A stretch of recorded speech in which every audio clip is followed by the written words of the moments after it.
They will know the weight of what they carry. They will know that their mission, if launched, will be the most significant military action in years. They will fly through the dark, over hostile territory, trusting their stealth, their support planes, and their weapon. There is a profound solemnity in that. This isn't a video game. This is the real, terrifying calculus of war. What if I told you the most heavily fortified nuclear site on Earth is about to be hit by a weapon so powerful it doesn't just destroy the target, it rewrites the rules of war? And what if the President of the United States just announced it by name, live on radio, daring an enemy to stop it? This isn't a drill. This is the countdown to a strike that could change everything. Before we dive into the terrifying, precise details of how this would unfold, I need you to do one thing right now. Hit that like button. It tells YouTube this matters. Then subscribe and tap the bell. Because when this breaks, you'll want our analysis first. And share this with someone who needs to understand what's coming. This is not just another military story. This is the edge of a very, very sharp blade.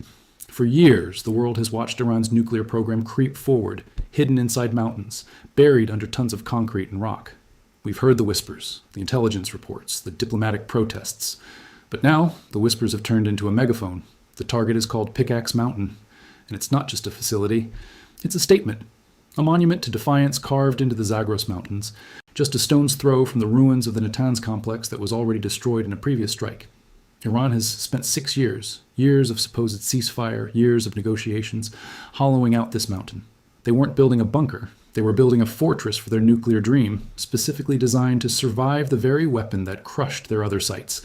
They studied the damage from the last attack. They saw the blast waves, the penetration, the destruction, and they thought they had the answer. They thought they had built the unbreakable vault. But they made one fatal miscalculation. They underestimated American ingenuity, and they underestimated a president who doesn't just threaten, he announces. On July 13th, President Trump sat down for a radio interview with Hugh Hewitt, and he didn't talk around the issue. He didn't use code words or vague warnings. He looked directly at the camera, his voice calm and certain, and he named the target. Pickaxe is a possible target for a nice big fat shot right in the front door, he said. We're going to take out Pickaxe Mountain. Tell the Iranians to be ready. Let them know we're coming, because there's not a damn thing they can do about it. Let that sink in. A sitting president, on the record, publicly announcing the specific next target of a potential military strike. This is unprecedented. This isn't a leak. This is a declaration. It's a psychological operation as much as a military one. It's designed to paralyze the enemy's command, to sow chaos in their bunkers, to make every engineer and guard on that mountain wonder. Is today the day? Is that sound in the distance the B-2 they've been training to fear? The tension here is a physical thing. It's the silence before the thunder. Iran's response was predictably bellicose. An unnamed security official told reporters the regime would respond, quote, destructively, but their words are getting hollow. While they bluster, U.S. Central Command has been systematically dismantling the military infrastructure around the Strait of Hormuz for 9 straight nights. We've seen the footage. Cruise missiles launching from destroyers at night, F-18 Growlers painting the sky with electronic warfare, the absolute obliteration of drone storage sites, ballistic missile launchers, radar stations. They're not just striking randomly. They're performing surgery. They're blinding Iran's eyes in the south, severing the nerves that control the drones and missiles that have been harassing shipping. Every night, they take away a piece of Iran's ability to retaliate. Every night, they make the world's oil artery a little safer. And all the while, the spotlight, the intended spotlight, remains fixed on Pickaxe Mountain. The question burning in every intelligence headquarters from Washington to London to Tel Aviv isn't if, it's when. And more importantly, how. To understand the scale of what's coming, you have to understand what Pickaxe Mountain is. It's not a single building, it's a complex. Multiple tunnel entrances carved deep into solid granite. We're talking about facilities buried potentially under 2,000 feet of mountain. That's not a depth you bomb. That's a depth you have to reach with a key, not a hammer.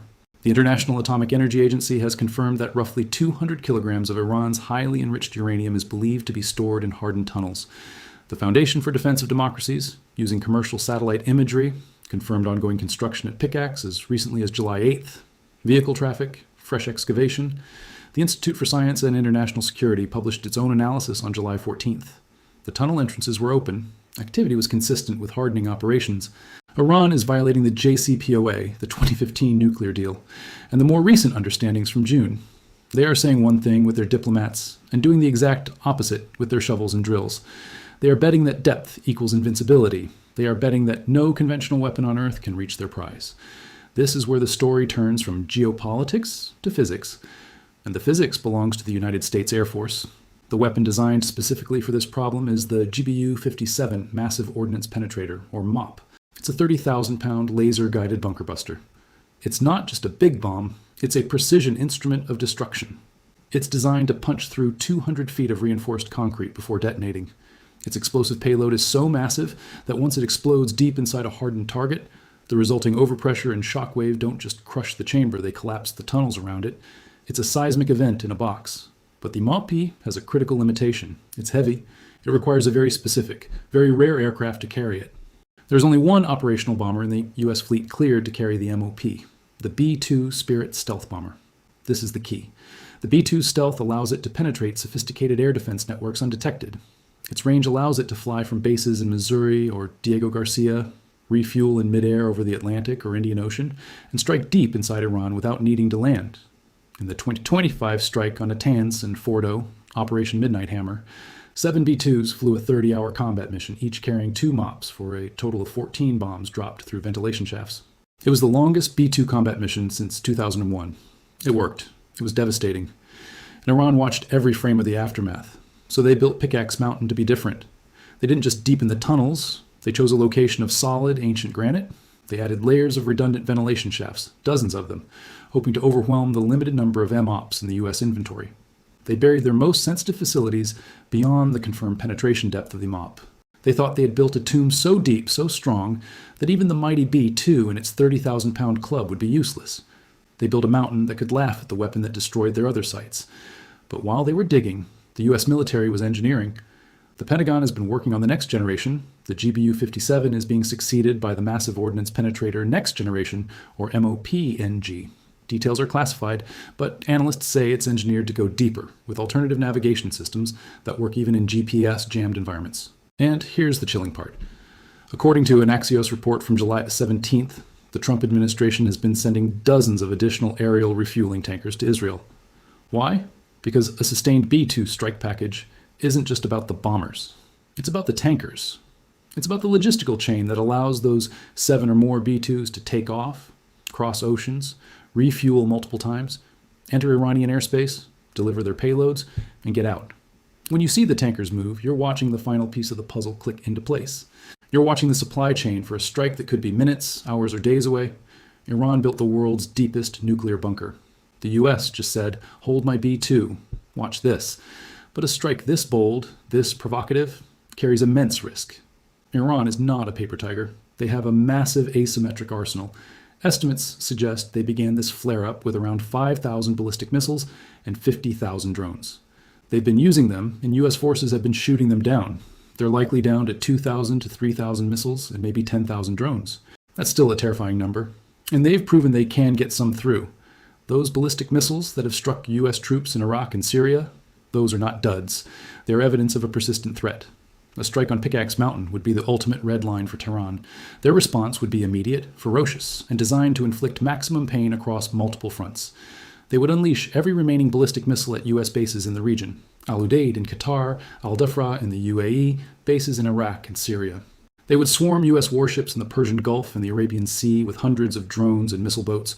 They would activate their proxy network, Hezbollah in Lebanon, the Houthis in Yemen, Shiite militias in Iraq and Syria, to attack U.S. assets. They would try to close the Strait of Hormuz, not just with mines, but with swarming attacks, threatening the global oil supply. And they would likely attempt a direct ballistic missile strike on Israel, potentially with chemical or even nuclear payloads if they have any hidden away. The calculus for Washington is brutal. The permanent removal of Iran's nuclear program versus a regional war that could spiral into a global conflict. This is the central tension. The strategic prize, a non-nuclear Iran, is monumental. The potential cost is catastrophic. That's why the U.S. has been methodically, night after night, dismantling Iran's ability to wage this kind of war. By destroying air defense nodes, command centers, missile launch sites, and drone storage, CENTCOM is not just responding to attacks. It is preparing the battlefield. It is creating a window of degraded Iranian capability where the risk of a massive retaliation is lowered. They are trying to take the gloves off before the big punch is thrown. The B-2 strike package would be the culmination of this phase. It would likely involve not just the stealth bombers, but a massive supporting cast. F-22 Raptors for air superiority.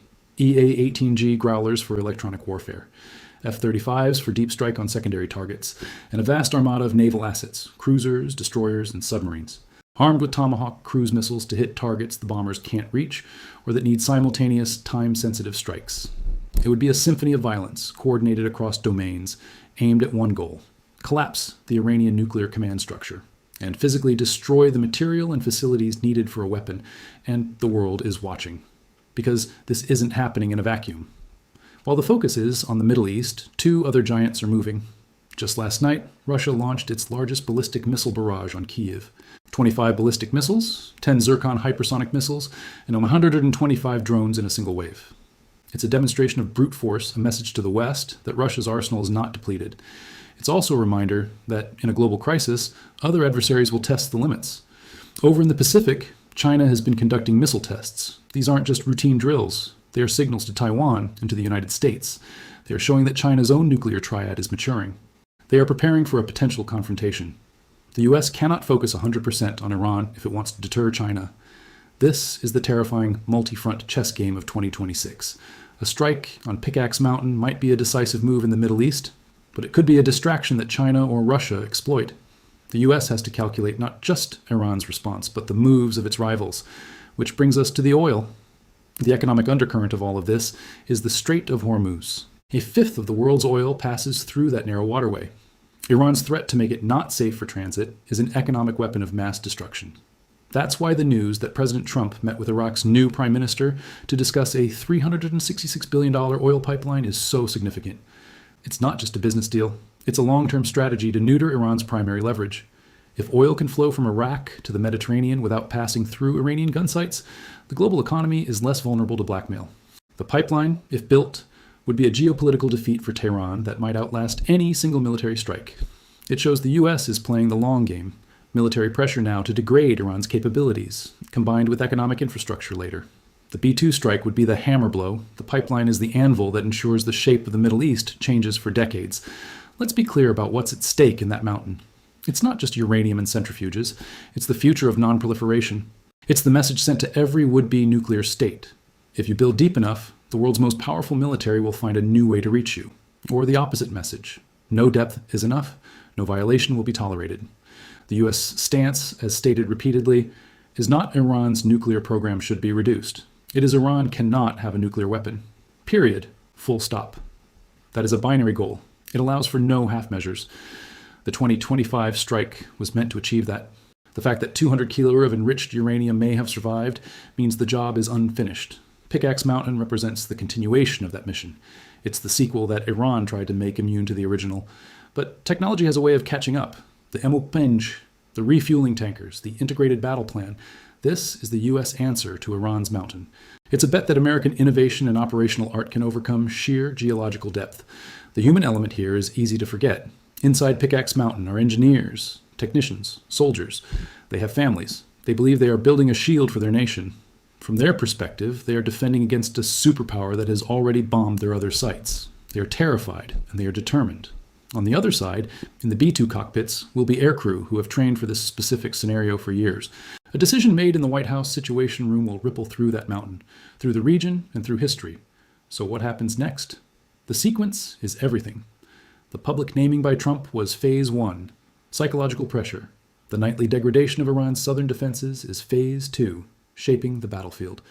The movement of refueling tankers is Phase 3, logistical preparation. The final phase is the silent one. The bombers on alert, the crews in the ready room, the final targeting data fed into the guidance systems, the order from the president.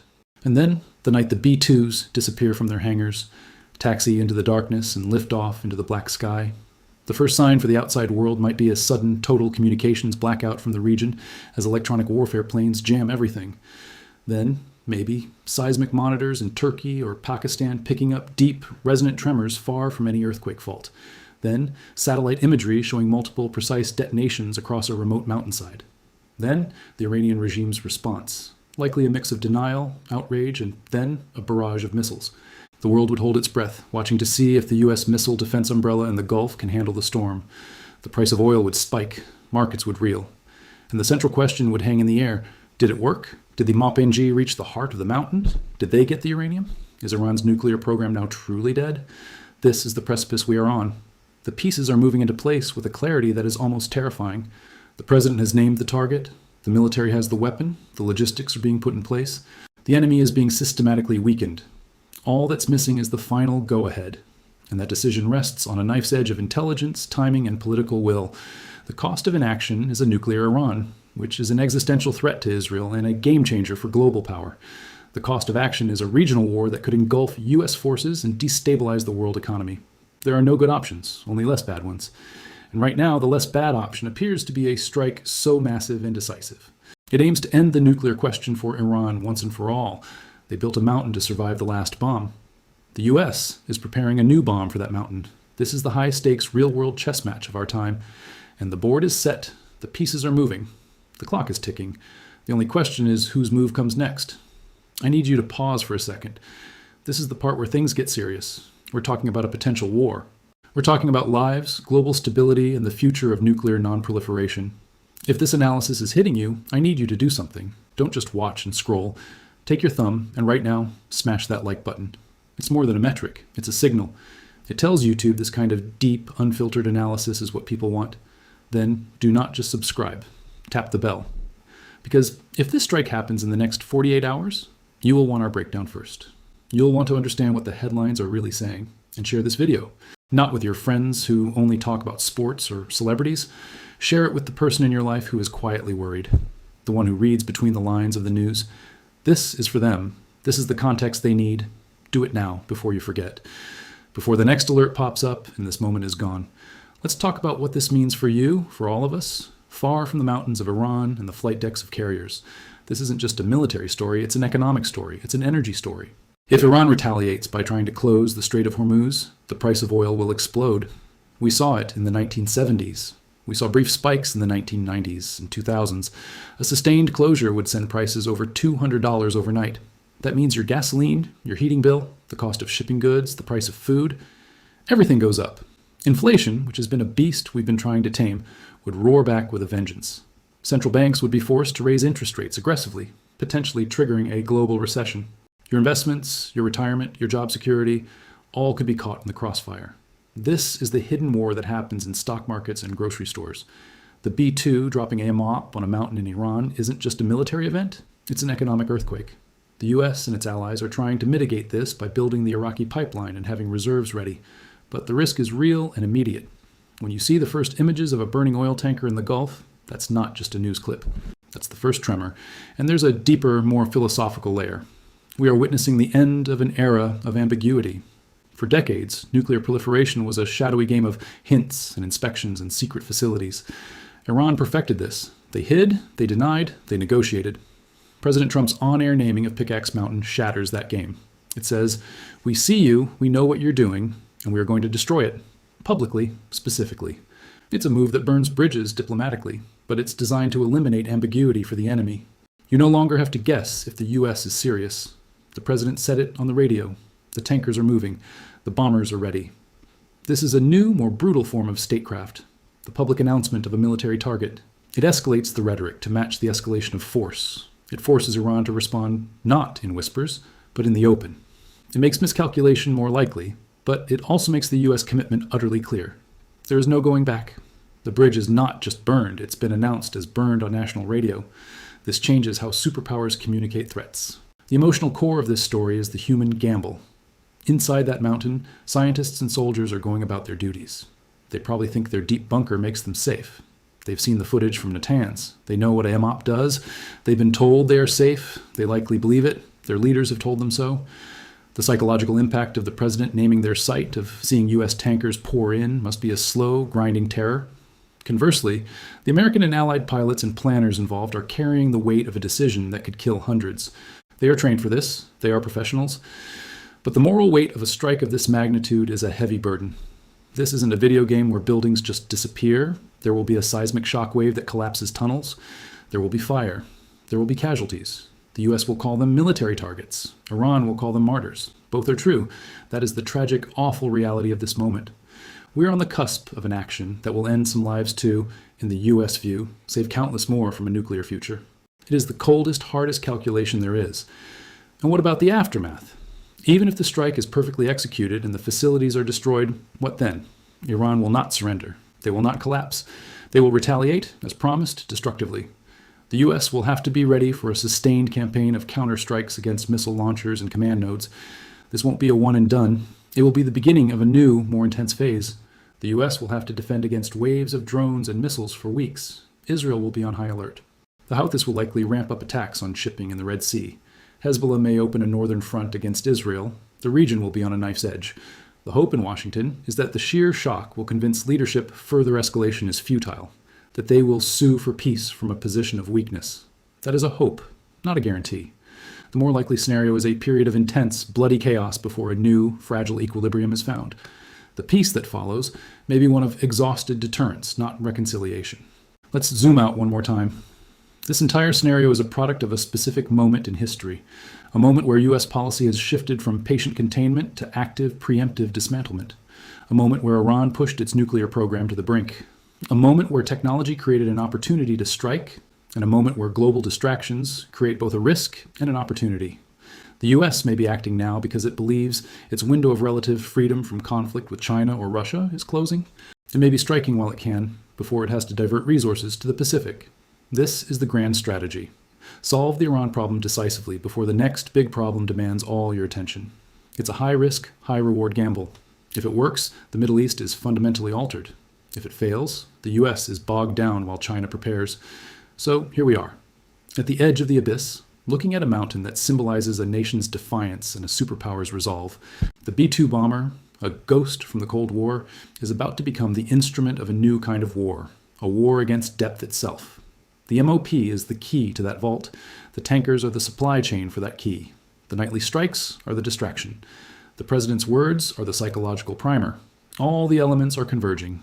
The tension is no longer theoretical. It's operational. It's in the movement of aircraft, the loading of bombs, the alerts on command consoles. The next 72 hours are the most critical we have seen in years. The mountain is waiting. The bombers are ready. The world is holding its breath. This is where I need you to be part of this. This analysis, this level of detail, this unfiltered look at the machinery of war is what I built this channel for. But I can't do it without you. If you're feeling the gravity of this moment, then I need you to join our community. Go to the description right now, find the link to the Max Afterburner podcast. I just dropped a deep dive episode with a former CIA operative on exactly this kind of crisis. We talk about the intelligence, the options, the likely outcomes. It's the conversation you're having in your head right now. That's where we go deeper. That's where we unpack the things we can't say on YouTube. That's our base camp for understanding a world on fire. Subscribe to the podcast wherever you get your shows. And then, look, I have to be honest with you about something. The news cycle is a beast. In a week, this could be old news. A strike could happen, or it could be called off, and the world will move on. But the pattern won't change. The confrontation with Iran is one thread in a much larger tapestry of 21st century conflict. The moves in the Pacific, the war in Ukraine, the scramble for resources, these are all connected. To truly get it, you need a place that connects these dots for you every single day. That's what we do on the Max Afterburner podcast. We don't just report the headlines, we decode the strategy, we talk to the people who've been in the rooms where these decisions are made. Last week, I spoke with a former recon Marine about what it's like to operate in the shadows of a potential war zone. Next week, a fighter pilot who's flown the very missions we're discussing. This is the context you need. This is the education the news won't give you. So after you like and subscribe here, go to the podcast. Make it part of your routine. Because this won't be the last time we face a moment like this. And when the next one comes, you'll already be prepared. We've covered the mountain, the bomb, the bombers, and the strategy. We've stood at the edge of this potential strike and looked into the abyss. Now, I leave you with one final truth. The decision to strike Pickaxe Mountain will not be made based on morality. It will be made on a spreadsheet of risk. The White House will weigh the probability of success against the probability of triggering a regional war. They will model the oil price spike. They will game out the Russian and Chinese responses. They will ask, is the threat of a nuclear Iran in 2 years greater than the threat of a conventional war now? There is no clean answer. There is only a choice between two terrible paths. The president has signaled his choice by naming the target. The military is preparing to execute it. The only thing that can stop it now is a diplomatic miracle or a change in intelligence. But don't bet on it. The momentum is building. The pieces are on the board. The mountain is about to get its smackdown. The only question is whether the shockwaves will be contained. This is it. The moment of maximum tension. The point of no return might be just around the corner. I want you to remember this video. I want you to remember the date, the details, and the feeling of standing on this precipice. Because if this happens, you will be one of the few who understood what was coming. You saw the signs, the presidential statement, the tanker movements, the nightly strikes, the mountain's defiance. You connected the dots. That knowledge is power. It's the power to see the world as it is. Hold on to that. Stay sharp. Stay curious. And whatever happens, remember, the most powerful weapon isn't the bomb. It's an informed, awake, and engaged public. That's what we're building here. That's what you're part of now. Thank you for watching. And as always, stay vigilant.